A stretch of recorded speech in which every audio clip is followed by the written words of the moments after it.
നമസ്കാരം. ഭാരത് ലൈവിലേക്ക് സ്വാഗതം. നമസ്കാരം പ്രശാന്ത്. നമസ്കാരം.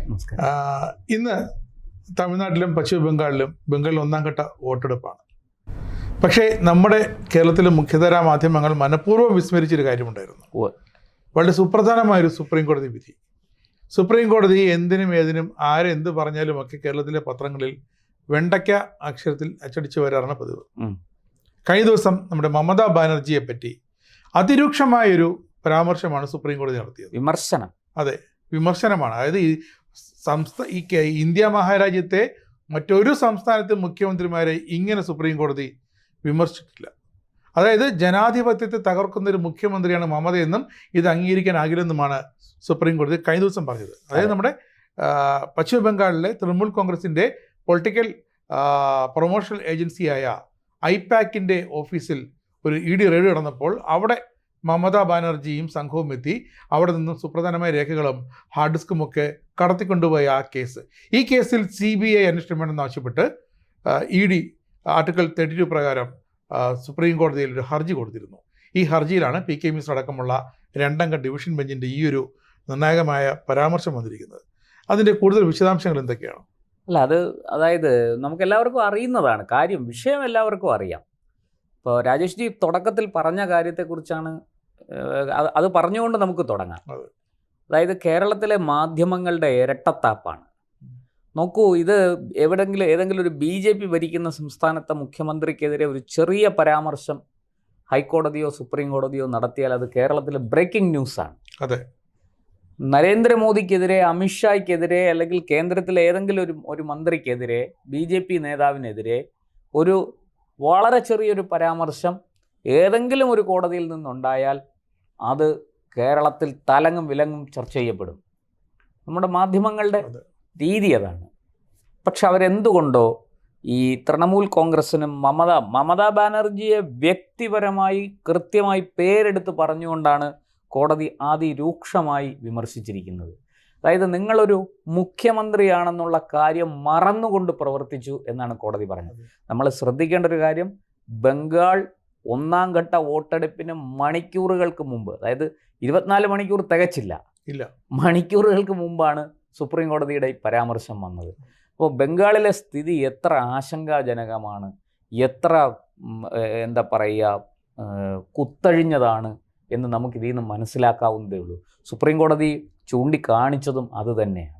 അതായത് ഈ തൃണമൂൽ കോൺഗ്രസ് എന്ന പാർട്ടിക്കും മമതയ്ക്കും വേണ്ടി PR വർക്ക് ചെയ്യുന്ന ഒരു കമ്പനി ഐപാക്ക്, ആ കമ്പനിയുടെ ഓഫീസ് റെയ്ഡ് ചെയ്യാൻ ഇവർ വരുന്നു, ED ഉദ്യോഗസ്ഥർ വരുന്നു. അതായത് അവിടെ ഹവാല ഇടപാട് നടന്നിട്ടുണ്ട്, ഹവാല പണം ഇവരുടെ കൈവശം ഉണ്ട് എന്ന് പ്രഥമ ദൃഷ്ട്യാ തെളിവ് കിട്ടിയിട്ട് പരാതി കിട്ടി. അതിൻ്റെ അടിസ്ഥാനത്തിൽ പ്രാഥമിക തെളിവുകൾ ലഭിച്ചു. ആ തെളിവുകളുടെ അടിസ്ഥാനത്തിലാണ് ഒരു പരാതി ലഭിക്കുമ്പോൾ EDക്ക് പരിശോധിക്കാതിരിക്കാൻ കഴിയുമോ? നമ്മളീ പറയുന്നത് പോലെയാണോ ഇൻകം ടാക്സിൻ്റെയും EDയുടെയും ഒക്കെ പരിശോധന BJP ഭരിക്കുന്ന സംസ്ഥാനങ്ങളിൽ നടക്കുന്നില്ലേ? BJPയുമായി ബന്ധപ്പെട്ട BJPയോട് അടുപ്പമുള്ള വ്യവസായികളുടെ ഓഫീസുകൾ പരിശോധിക്കുന്നില്ലേ? അങ്ങനെയൊന്നുമല്ല എന്നാണ് കേരളത്തിലെ മാധ്യമങ്ങൾ പറയുന്നത്. പക്ഷെ അങ്ങനെയല്ല. നമ്മൾ ഈ നാഷണൽ മീഡിയ ഫോളോ ചെയ്താൽ നമുക്ക് മനസ്സിലാവും. ഞാൻ അത് ഒരു പ്രത്യേക കണ്ണാടി വെച്ച് കാണുന്നത് കൊണ്ടാണ്. ഞാനതിൻ്റെ വിശദാംശങ്ങളിലേക്ക് പോകുന്നില്ല.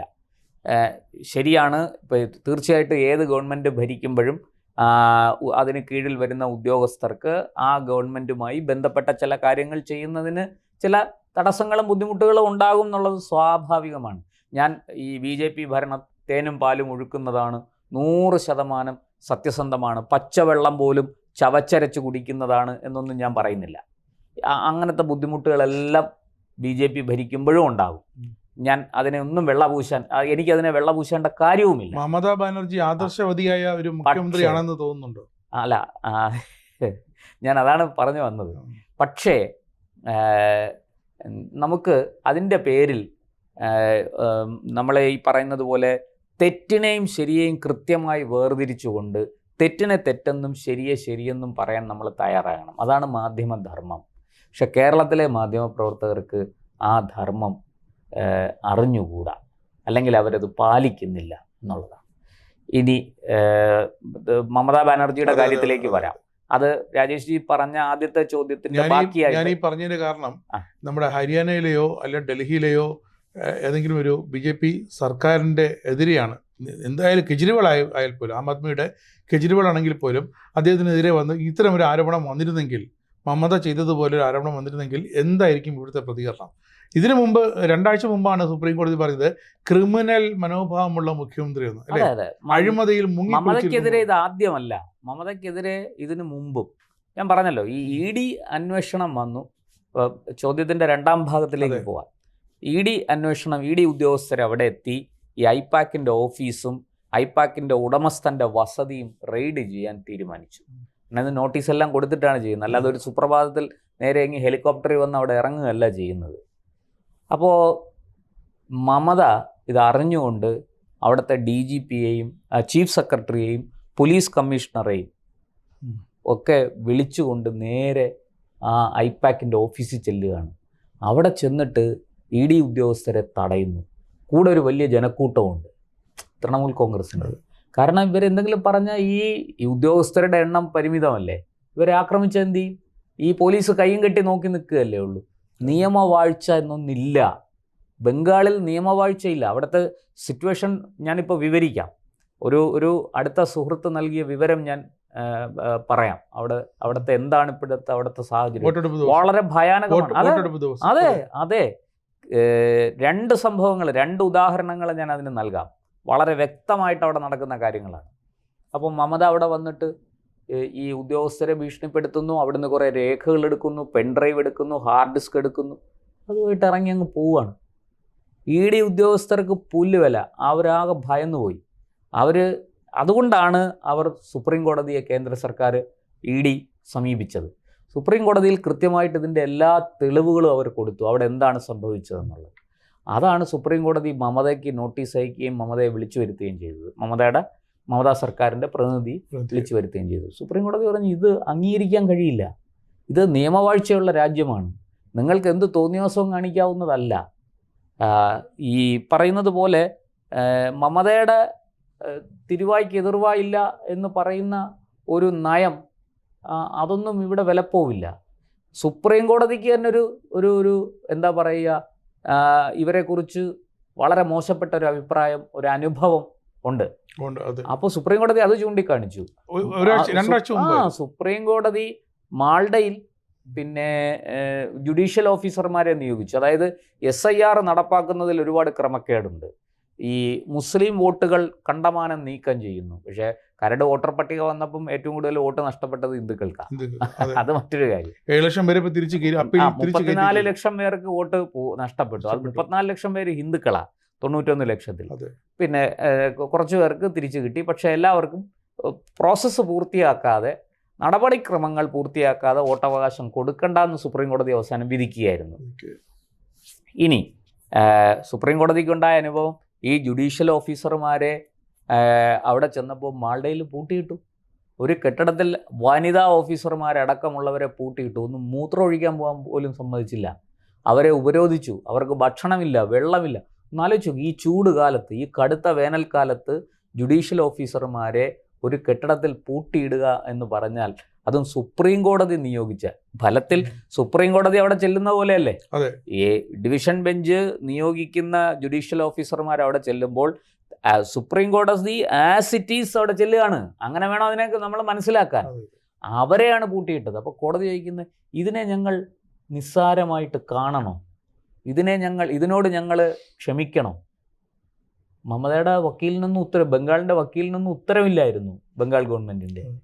അപ്പോൾ ഇതെല്ലാം അവിടെ നടന്നുകൊണ്ടിരിക്കുന്ന കാര്യങ്ങളെ സുപ്രീം കോടതി വളരെ കൃത്യമായിട്ട് ചൂണ്ടിക്കാണിച്ചാണ് വിമർശിച്ചത്. ഇനി രാജേഷ് ജി ചോദിച്ചല്ലോ, മമത ഒരു ആദർശവതിയായ മുഖ്യമന്ത്രിയാണോ? അങ്ങനെ ആദർശവതിയായ മുഖ്യമന്ത്രിയാണെങ്കിൽ ഇത്രയേറെ അഴിമതി ആരോപണങ്ങൾ അവർക്കെതിരെ ഉയരുമോ? ഇത്രയേറെ പരാതികൾ. ബംഗാൾ വലിയ ഗുരുതരമായ സാമ്പത്തിക പ്രതിസന്ധിയിലാണ് ബംഗാൾ. ഈ 15 വർഷം ഇവർ ഭരിച്ചിട്ട്, അതായത് ഇടതുപക്ഷം ഭരിച്ചു മുടിപ്പിച്ച 35 വർഷത്തോളം ഭരിച്ചു മുടിപ്പിച്ച ബംഗാളിനെ ഒന്നാലോചിക്കണം. ഒരു കാലത്ത് ഇന്ത്യയുടെ വ്യാവസായിക നഗരം എന്നറിയപ്പെട്ടിരുന്നത് കൊൽക്കട്ടയാണ്. ആ കൊൽക്കട്ട തലസ്ഥാനമായിട്ടുള്ള ബംഗാളിനെ ഭാരിച്ചു മുടിപ്പിച്ചത് ഇടതുപക്ഷമാണ്, മാർക്സിസ്റ്റ് പാർട്ടിയാണ്. അതിൽ നിന്ന് എങ്ങനെയെങ്കിലും ഒന്ന് തലയൂരാനാണ് ജനം ഇവരെ ഭരണമേൽപ്പിച്ചത്. ഈ 15 വർഷം അവരവിടെ എന്താ ചെയ്തത്? അവർ ജനങ്ങളെ കൊള്ളയടിക്കുകയായിരുന്നു. തൻ്റെ രാഷ്ട്രീയ എതിരാളികളെ നിരന്തരം വേട്ടയാടുകയായിരുന്നു. ആ രാഷ്ട്രീയ എതിരാളികളുടെ സ്ത്രീകളെ മാനഭംഗം ചെയ്യാനായിട്ട് തൃണമൂൽ കോൺഗ്രസിൻ്റെ ഗുണ്ടകൾക്ക് എറിഞ്ഞു കൊടുക്കുകയായിരുന്നു. ഇന്നിപ്പോൾ അങ്ങനെ കൊടുത്ത് ഇന്നിപ്പോൾ എന്താ സംഭവിച്ചിരിക്കുന്നത്? വനിതാ സുരക്ഷ വട്ടപൂജ്യമാണ്. ഒരു ആശുപത്രിയിൽ ഹൗസ് സർജൻസി ചെയ്യുന്ന വനിതാ ഡോക്ടർമാർ നിരന്തരം 1 അല്ല 2 അല്ല 3 സംഭവങ്ങൾ തന്നെ ഈ അടുത്ത കാലത്ത് റിപ്പോർട്ട് ചെയ്തു. സ്ത്രീകൾ ബലാത്സംഗം ചെയ്യപ്പെട്ട സംഭവങ്ങൾ. അവിടേക്ക് മമതയുടെ മറുചോദ്യം, രാത്രി എന്തിന് സ്ത്രീകൾ പുറത്തിറങ്ങുന്നു എന്നാണ്. രാത്രി ഒരു സ്ത്രീ ഹോസ്പിറ്റലിൽ പ്രസവ വേദന കൊണ്ട് പുളയുന്നു. ഒരു ഗൈനക്കോളജിസ്റ്റായ വനിതാ ഡോക്ടർ അവിടെ എത്തണ്ടേ? അവർ തൻ്റെ അടുത്ത് ഗർഭശുശ്രൂഷയ്ക്ക് വേണ്ടി വന്നിരിക്കുന്ന സുഗമമായി പ്രസവം നടത്താൻ വേണ്ടി തന്നെ ആശ്രയിച്ചിരിക്കുന്ന ഒരു പൂർണ്ണ ഗർഭിണിയെ രക്ഷിക്കാനുള്ള ബാധ്യത ആ വനിതാ ഗൈനക്കോളജിസ്റ്റിനില്ലേ? അവരോട് പറയാണ്, നിങ്ങൾ എന്തിന് രാത്രി വീടിന് പുറത്തിറങ്ങി? നിങ്ങൾ എന്തിന് രാത്രി വീടിന് പുറത്തിറങ്ങി എന്നാണ് മമത ചോദിക്കുന്നത്. ഇതിന്ന് മനസ്സിലാക്കാം ഈ മുഖ്യമന്ത്രിയുടെ ആദർശം എത്രയുണ്ട്. ഇതൊരു വനിതയാണ്. ഇനി അവിടെ ബംഗാളിൽ നിന്ന് പൊതുവെയുള്ളൊരു റിപ്പോർട്ട്, BJPയുടെ റാലിയിലൊക്കെ വലിയ ആൾക്കൂട്ടമാണ്. അതായത് മമതയുടെ റാലിയിൽ വരുന്നതിനേക്കാൾ ഒരരട്ടി ആൾ കൂടുതലുണ്ട് BJPയുടെ റാലിയിൽ. അപ്പോൾ പൊതുവേ അവർ പറയുന്നത് എന്താണെന്ന് വെച്ചാൽ, ഈ BJPയുടെ റാലി കണ്ടാൽ ഉറപ്പായിട്ടും BJP ഒരു 250 സീറ്റ് ജയിക്കും. പക്ഷെ അങ്ങനെ സംഭവിക്കില്ല. ഇപ്പം അവിടെയുള്ളൊരു പത്രപ്രവർത്തകനുമായിട്ട് ഞാൻ സംസാരിച്ചു. ഞാൻ ഇവിടെ കിട്ടുന്ന ചില വിവരങ്ങൾ വെച്ചുകൊണ്ട് അവിടെയുള്ളൊരു നമ്മുടെ ഒരു മലയാളി സുഹൃത്തുമായിട്ട് ഞാൻ സംസാരിച്ചപ്പോൾ അദ്ദേഹം നൽകിയ വിവരം എന്താണെന്ന് വെച്ചാൽ, പ്രശാന്തേ, ഈ പൊട്ടക്കിണറ്റിലെ തവള എങ്ങനെയാണോ ലോകത്തെ കാണുന്നത്, ആ തവളയ്ക്ക് ലോകം ആ പൊട്ടക്കിണറാണ്. അതുപോലെയാണ് നിങ്ങളുടെ സുഹൃത്ത് ഈ ബംഗാളിനെ കുറിച്ച് പറഞ്ഞത്. സത്യത്തിൽ അവിടെ BJP എന്നുള്ളതല്ല, ജനം മടുത്ത് വേറെ ഒരു നിവൃത്തിയില്ല.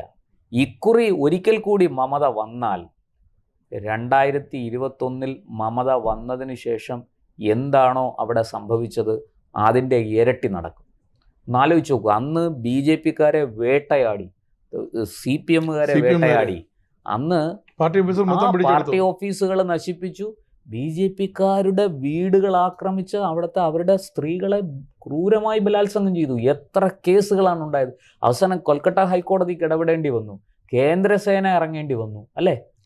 എത്ര നീചവും നിന്ദ്യവുമാണ് ഒരു മുഖ്യമന്ത്രി തൻ്റെ രാജ്യത്ത്. പണ്ട് ഗുജറാത്തിൽ കലാപം നടന്നുകൊണ്ടിരുന്നപ്പോൾ നരേന്ദ്രമോദിക്ക് ഇത് നിയന്ത്രിക്കാൻ പറ്റുന്നില്ല. അദ്ദേഹം അവിടെ വന്നിട്ട് 6 മാസമേ ആയുള്ളൂ, 6 മാസം പോലും ആയിട്ടില്ല.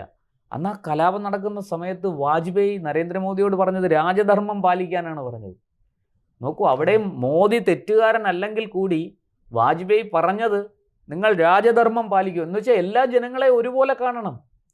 ഹിന്ദു മുസ്ലിം ക്രിസ്ത്യൻ എന്നുള്ള വേർതിരിവൊന്നും പാടില്ല. സിഖ് ബൗദ്ധൻ ജൈനൻ, മതമുള്ളവൻ മതമില്ലാത്തവൻ, സ്ത്രീ പുരുഷൻ ട്രാൻസ്ജെൻഡർ, അങ്ങനത്തെ വേർതിരിവ് പാടില്ല. ഭരണാധികാരി പിതാവിന് സമമാണ്.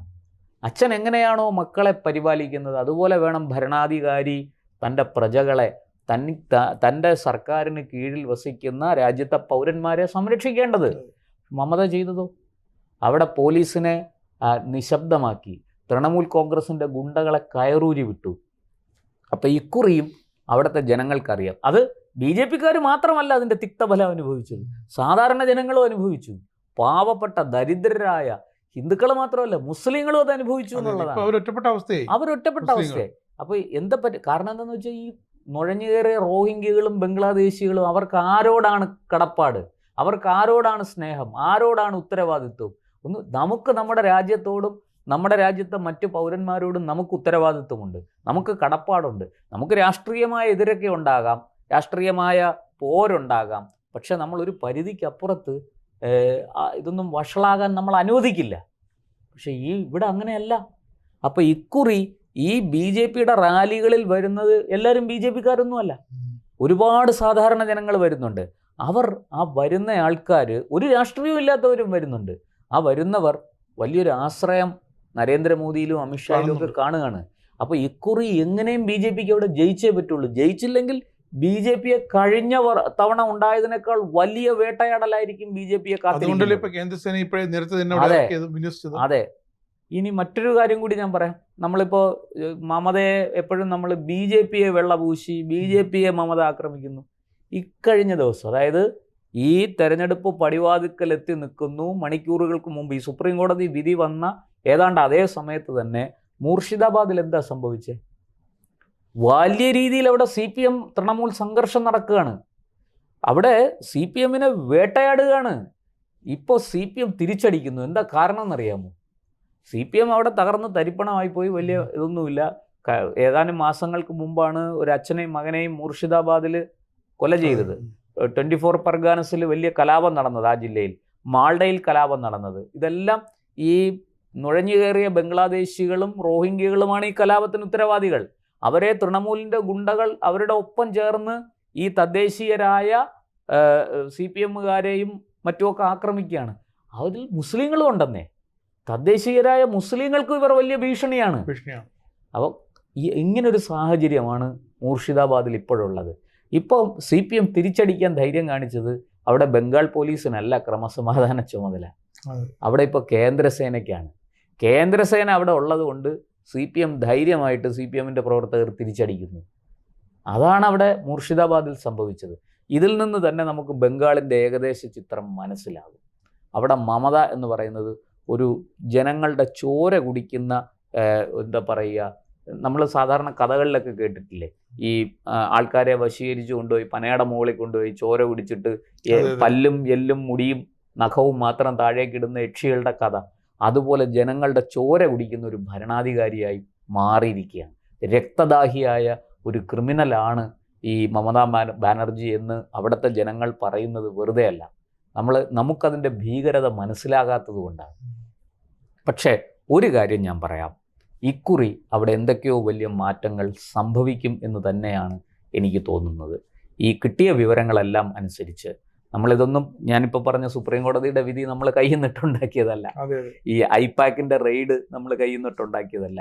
അവിടുത്തെ നമുക്കെല്ലാവരും നമ്മൾ ദൃശ്യമാധ്യമങ്ങളിൽ കണ്ടുകൊണ്ടിരിക്കുകയാണ്. മോദിയുടെ റാലി, യോഗി ആദിത്യനാഥിൻ്റെ റാലി, അമിത്ഷായുടെ റാലി ഒക്കെ നമ്മൾ കണ്ടുകൊണ്ടിരിക്കുകയാണ്. അതിൽ വന്ന് പങ്കെടുക്കുന്ന ജനങ്ങളുടെ എന്താ പറയുക, അവരുടെ ഒരു അതിതീവ്രമായ ഈ മാറ്റത്തിന് വേണ്ടിയിട്ടുള്ള ആഗ്രഹം, ഈ നട്ടരിയാനം വെയിലത്ത്, അതിതീക്ഷ്ണമായ ഈ ചൂടത്ത് അതിനെല്ലാം എന്താ പറയുക അതിജീവിച്ചുകൊണ്ട് അതിനെ ഒന്നും വകവയ്ക്കാതെ മോദിയെയും കാത്ത് മണിക്കൂറുകൾ ഇരിക്കുകയാണ്. എന്ന് വെച്ചാൽ അവരൊരു രക്ഷകനെ കാത്തിരിക്കുകയാണ്.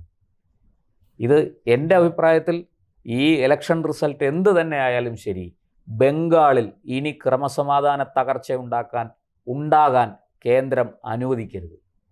356 വകുപ്പെടുത്ത് പ്രയോഗിക്കേണ്ടി വന്നാൽ പ്രയോഗിക്കണം. അവിടുത്തെ ജനങ്ങളുടെ ജീവനും സ്വത്തും സംരക്ഷിക്കപ്പെടേണ്ടതാണ്. അത് ഏതെങ്കിലും നുഴഞ്ഞു കയറിയ ബംഗ്ലാദേശിക്കോ റോഹിംഗ്യനോ അല്ലെങ്കിൽ തൃണമൂലിൻ്റെ ഗുണ്ടകൾക്കോ ആക്രമിക്കാൻ എറിഞ്ഞു കൊടുക്കേണ്ടതല്ല, അവർക്ക് വേട്ടയാടാൻ എറിഞ്ഞു കൊടുക്കേണ്ടതല്ല. അതാണ് നമ്മൾ മനസ്സിലാക്കേണ്ടത്. നരേന്ദ്രമോദി തിരിച്ചറിയേണ്ടത് അതാണ്. അല്ലാതെ അപരാധികളായ ജനങ്ങളെ, തൃണമൂലിൻ്റെ ഗുണ്ടായുസത്തെ അംഗീകരിക്കാതെ എതിർക്കുന്നവരെ അവരുടെ കൊലക്കത്തിക്ക് ഇരയാകാൻ വിട്ടുകൊടുക്കുകയല്ല ചെയ്യേണ്ടത്. അത് ജനാധിപത്യമല്ല, അതിൻ്റെ പേര് ഷണ്ടത്വം എന്നാണ്. അത് ജനാധിപത്യമല്ല. ജനാധിപത്യം എന്ന് പറഞ്ഞാൽ അവിടെ നിയമവാഴ്ച ഉറപ്പാക്കുക, ജനങ്ങളുടെ ജീവനും സ്വത്തും സംരക്ഷിക്കുക, പൗരന്മാർക്ക് എല്ലാവിധ സുരക്ഷയും കൊടുക്കുക. അതാണ് ജനാധിപത്യം. അതിനാണ് നമ്മൾ വോട്ട് ചെയ്യുന്നത്, അനുകൂലിച്ചും എതിർത്തും. എന്തായാലും മമതയുടെ ഭരണത്തിന് അന്ത്യം കുറിക്കുന്ന നാൾ അധികം അകലെയല്ല എന്നാണ് എനിക്ക് തോന്നുന്നത്. നന്ദി.